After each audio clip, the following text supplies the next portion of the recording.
Welcome in, Morning Live. A lot to talk about. Yesterday was Joey Bosa release day. Maybe he's going to be paired with Nick Bosa. And this morning has been Deebo Samuel Speaks Day. Deebo Samuel published an article up on the Players Tribune, which thanks the 49ers and puts to rest any speculation that there might have been bad blood between Deebo Samuel and the San Francisco organization. There it is. We're going to go through some of it. I will run a more concise show early this morning because coming on the Pat McAfee show in about 55 minutes. So be sure to tune in to ESPN or wherever on YouTube for that, because that's going to be a lot of fun. And we're going to talk 49ers for the first time this offseason on the Pat McAfee show with a lot of questions swirling, starting with Brock Purdy. Deebo Samuel obviously traded, or they plan to trade him. It can't become official until Wednesday when the new league year begins. Questions surrounding Brandon Ayuk's contract and the potential ability to trade him. The 49ers do have that article about the drop on the San Francisco Standard regarding that. I've got a lot of free agency intel ahead of the legal tampering window, which opens on Monday. But the 49ers do not have to wait to sign Joey Bosa, if that is indeed the path that this ends up going. This was reposted by Cheryl Bosa, the Bosa brothers' mom, yesterday. The petition to bring Joey Bosa to the Bay Area. So this must have been when Nick Bosa was a freshman and Joey was a senior at St. Thomas Aquinas High School in Fort Lauderdale. Nick, he looks very different, but also very much the same. You look at it long enough and you're like, yeah, that's Nick Bosa. But at first you're like, wait, who's that? He looks kind of familiar.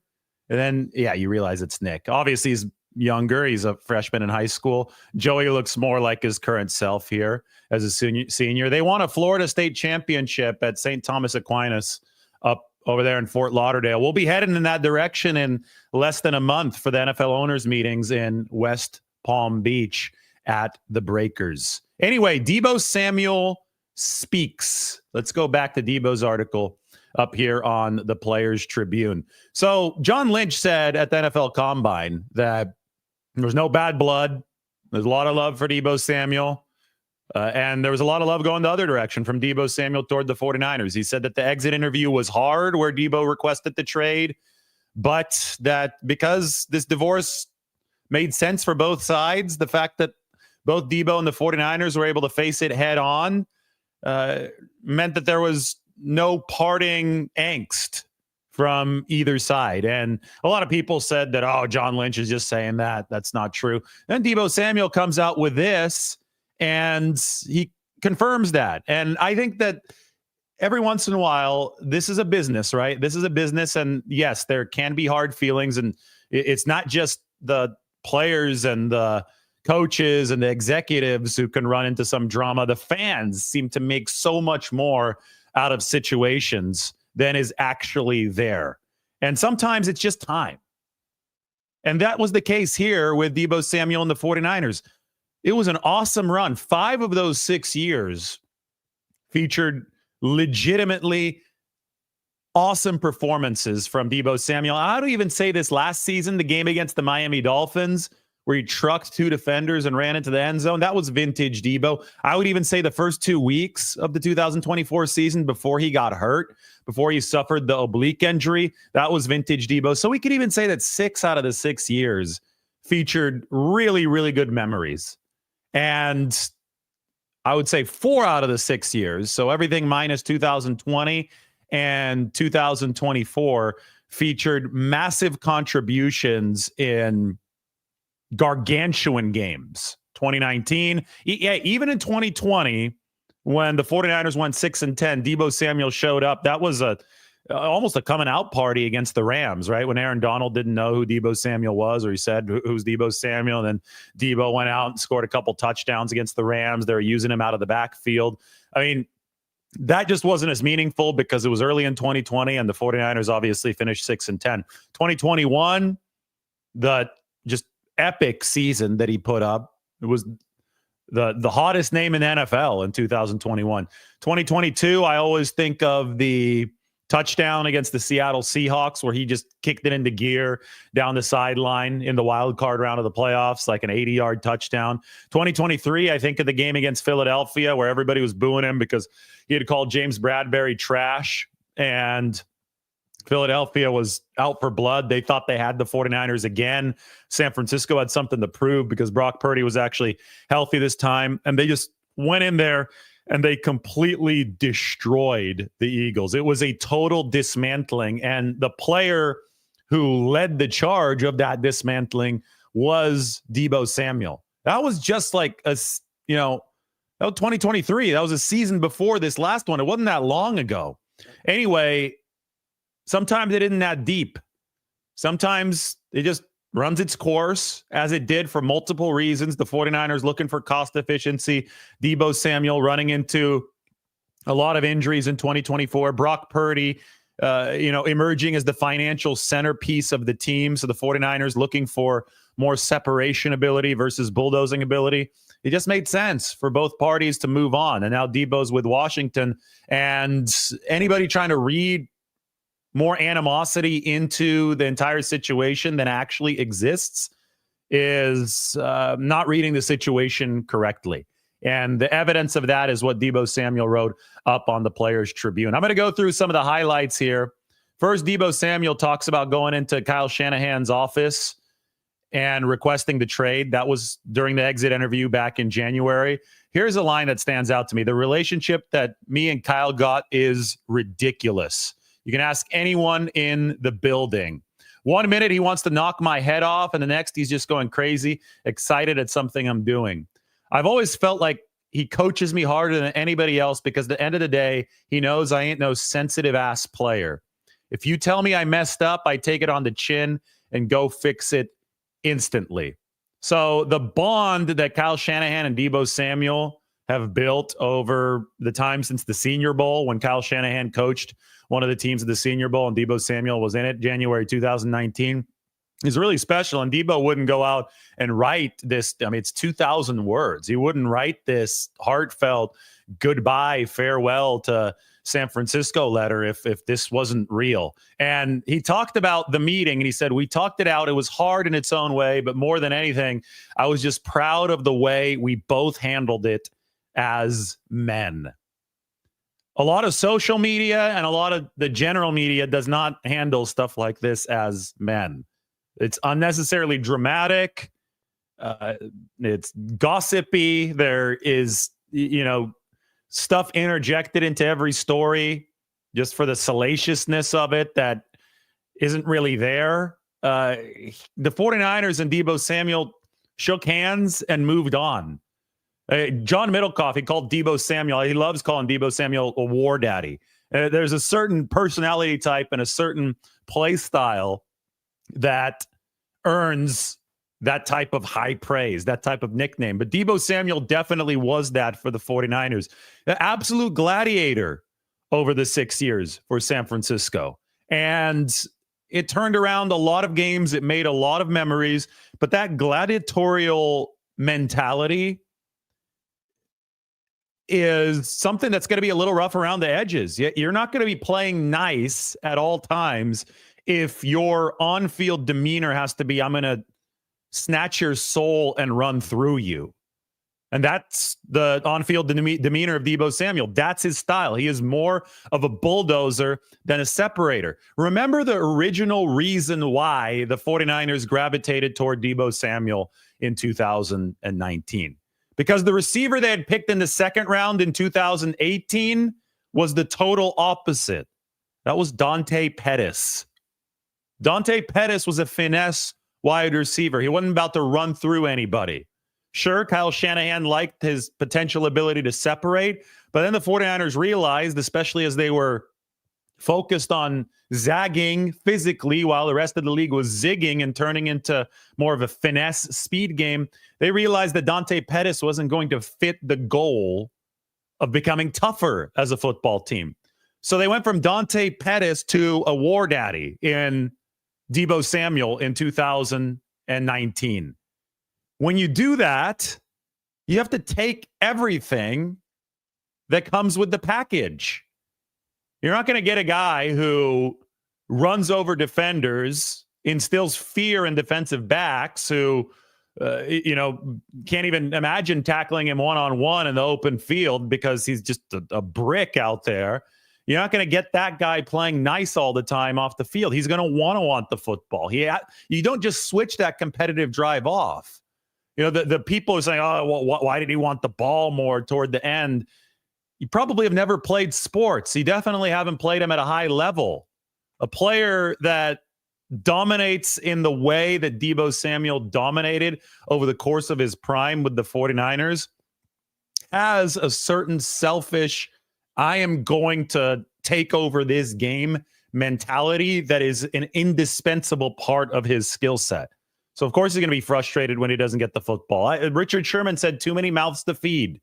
And then, one thing about Deebo Samuel is that by force feeding him in some of the prime years, especially in 2021, the 49ers got out of a lot of trouble.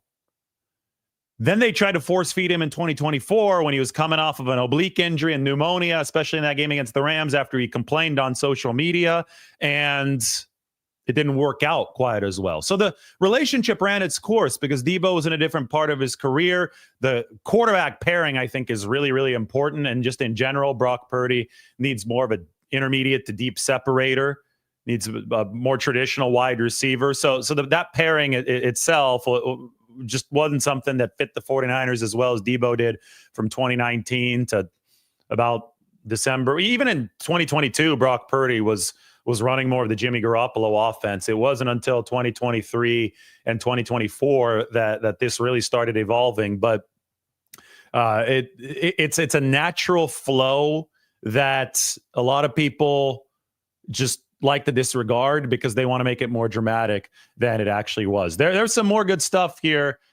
I've come a long way from Spartanburg, South Carolina. Deebo Samuel said, young kids in the neighborhood running under the street lights, all of us with the same dream.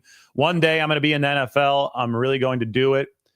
I remember riding home from Pop Warner practice one day at Park Hills Elementary School, and my uncle Junior was like, bro, I'm telling you, you're going to make it to the league.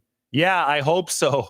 I was like 7 years old. Then he goes and he talks about the Senior Bowl and the 49ers telling him, hey, man, I feel like you're one of the best players out here, and if we get the opportunity, we're going to get you. That Senior Bowl was obviously a big inflection point in 49ers history in Mobile, Alabama. 49ers just come off of 4-12 seasons, so their coaching staff was coaching the Senior Bowl. They also picked up Dre Greenlaw through that Senior Bowl. They coached him there. They coached Deebo Samuel there, and they were able to get both of those players. This is a great photo. This might have been, I'm trying to figure out which locker room this was in. It could be the Raiders locker room. But it's Kyle Shanahan talking to Deebo Samuel. Obviously, Brock Purdy is there. I think that's Sam Darnold on the other side of Brock Purdy, so this would have been in the 2023 season. What a shot. I wonder if this was before the Super Bowl. Anyway, this is a funny story. This is one of the best ones. And you got a great photo of Deebo, his son, at both Levi Stadium. And then I'm guessing that the one on the left is in a suite at Oracle Park in downtown San Francisco watching the Giants.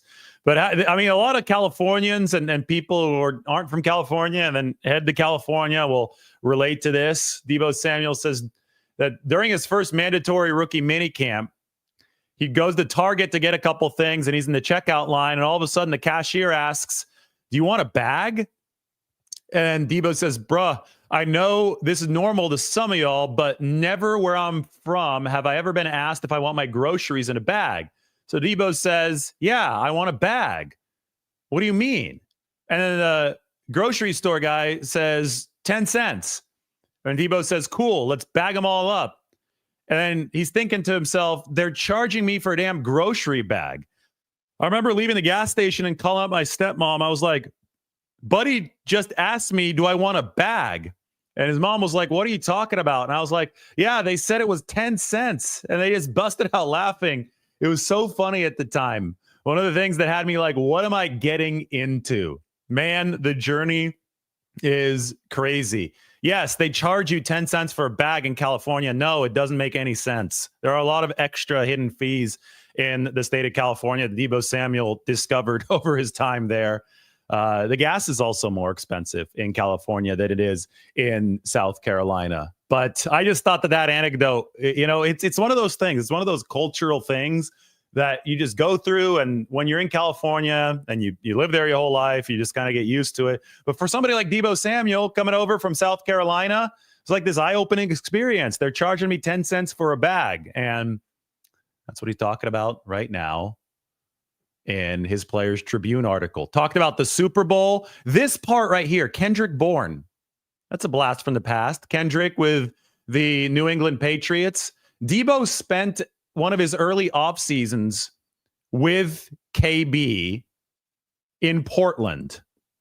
And he credits a lot of his work ethic to Kendrick Bourne, which I thought was revelatory. We all know that Kendrick Bourne loved showcasing his workouts on social media.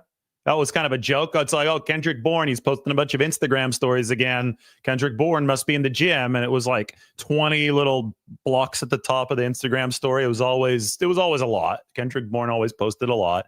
But I mean, it turns out that Kendrick Bourne was actually working really hard. It wasn't just something he was doing for social media. And Deebo Samuel said that Kendrick Bourne was like big bro. He helped me adjust to being in the league in the early days. When I first met him, they're like, yo, beware of KB. Because KB early on, like there was a time in 2017 when Kendrick Bourne was a rookie. That was kind of Kyle Shanahan's first year as well, where he slept in and missed a meeting, and Kyle Shanahan was pissed. KB was telling me about this. He's like, I wake up and the meeting had already started 45 minutes ago. So he rushes to the building and he makes it in there. Shanahan was so mad that he made him inactive for like 4 straight weeks. It's like an early example of discipline from Kyle Shanahan. And he saw that Kendrick Bourne had talent, but he saw that he was going to sleep his way out of the league if he didn't show up in time to team meetings. So it was tough love from Kyle Shanahan to Kendrick Bourne, but Bourne ended up figuring it out. He ended up earning that big second contract with the New England Patriots. And there was a joke when Deebo Samuel first came aboard with the 49ers. It was like, yo, beware of KB. But the veteran example that Kendrick Bourne ended up showcasing for Deebo Samuel, I think, showcased this 49ers locker room at its best. Remember the dancing and all that? And Deebo gets into that in a little bit. But meeting him, Deebo says that Kendrick Bourne was exactly the person they said he was, in a good way. Bro was one of the coolest people I ever met. He called him Kendrip Bourne, not Kendrick Bourne. Remember how Kendrick Bourne dressed? We used to go out.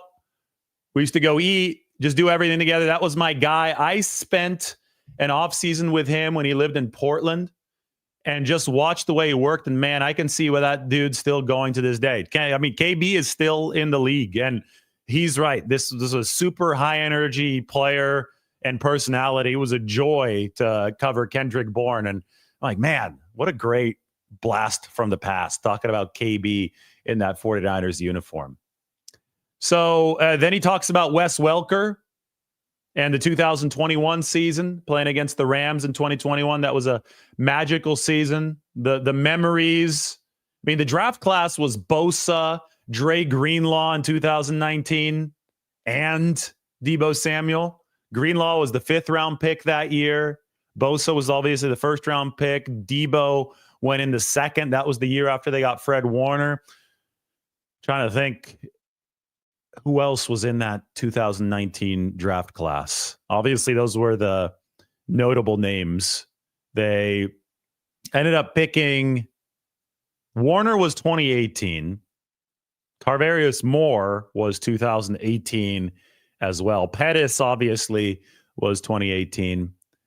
I'm blanking out on the rest of the 2019 draft class. Mike, help me out. Mike is listening. I could go look it up in a little bit. Talking about Leonard Hankerson. This is the money part of it. Read this. I'm not going to lie. A lot of people think it's easy. I promise you nothing about this is easy. The organization is top tier, world class, from John York Jed York effing John Lynch. Don't want to trigger any of the language tripwires on YouTube, but he calls him effing John Lynch. Parag, my receiver coach, Hank, that's Leonard Hankerson, especially Kyle. I'm a firm believer in loyalty and being a man of your word, and that's one thing he showed me for the jump. At the end of the day, these guys put their trust in me to help turn their organization around, and I'll forever be grateful for that. And thank God I was able to come in and make a difference. Anyway, Deebo Samuel did come in and make a difference. It was a huge difference. Again, they go from Dante Pettis to Deebo Samuel. Total attitude shift, 180-degree change for the 49ers between 2018 and 2019. And look where it led San Francisco. It's been a lot of success, a lot of good entertainment for fans. We all understand that there's been a lot of heartbreak as well, but that's life. And if your life is filled with as much entertainment as the 49ers have been able to bring over the past 5 years, then you've actually, I think, lived a pretty damn good life. Like, not every sports fan gets to experience the big games and the highs. And I get it. The lows have come too, but has gotten to experience the big games and the highs that the 49ers have delivered since that 2019 season. And Deebo Samuel was a big, big part of that effort. So I think this whole thing is an exercise in perspective. And I think it's shown the true colors of some people who are trying to jeer Deebo Samuel on the way out. But it's just not reality. This is somebody who contributed a lot to the 49ers. And now, as he moves on to Washington, they're wishing him the best. And there's no bad blood between San Francisco and Deebo Samuel. All right, let's move on to this. This is Joey Bosa. Let's talk about Joey Bosa and cost efficiency, since we could take a look at Joey Bosa and Nick Bosa there together at St. Thomas Aquinas High School in Fort Lauderdale. This is back in the day. This is probably, 2013, 2012, 2013, I want to say.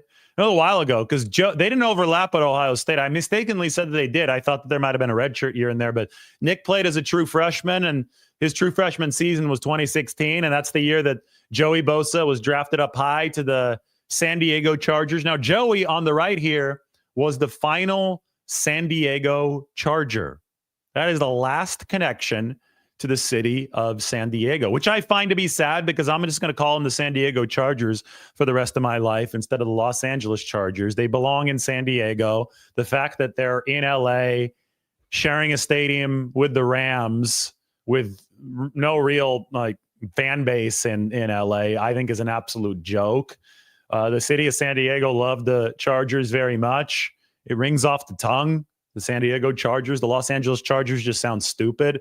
But Joey Bosa was the last San Diego Charger.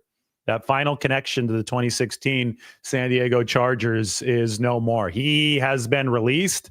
And if the 49ers do end up acquiring him, it will be at a cost-efficient price. That's what we know from this 49ers offseason so far. And I'm about to have an article coming up on the San Francisco Standard where I'll share it here in a little bit. But that article is going to go through some of the intel that I've gathered ahead of free agency. And part of the discussion is the cost efficiency that the 49ers are shooting for this offseason. And the thing is, John Lynch talked about getting younger. They're the oldest team in the league last year. And he talked about having to cut down on the cash spend. And, all these things are great, but they're not all mutually exclusive ideas.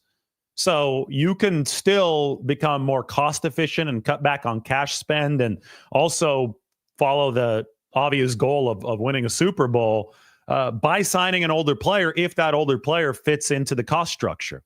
And the fact that Joey Bosa has missed 23 games of the past 3 years, but only 3 this past year. But the fact that he has missed that amount of time due to injuries, I think will make him available at a relatively affordable price. He did play 14 of 17 games this past year.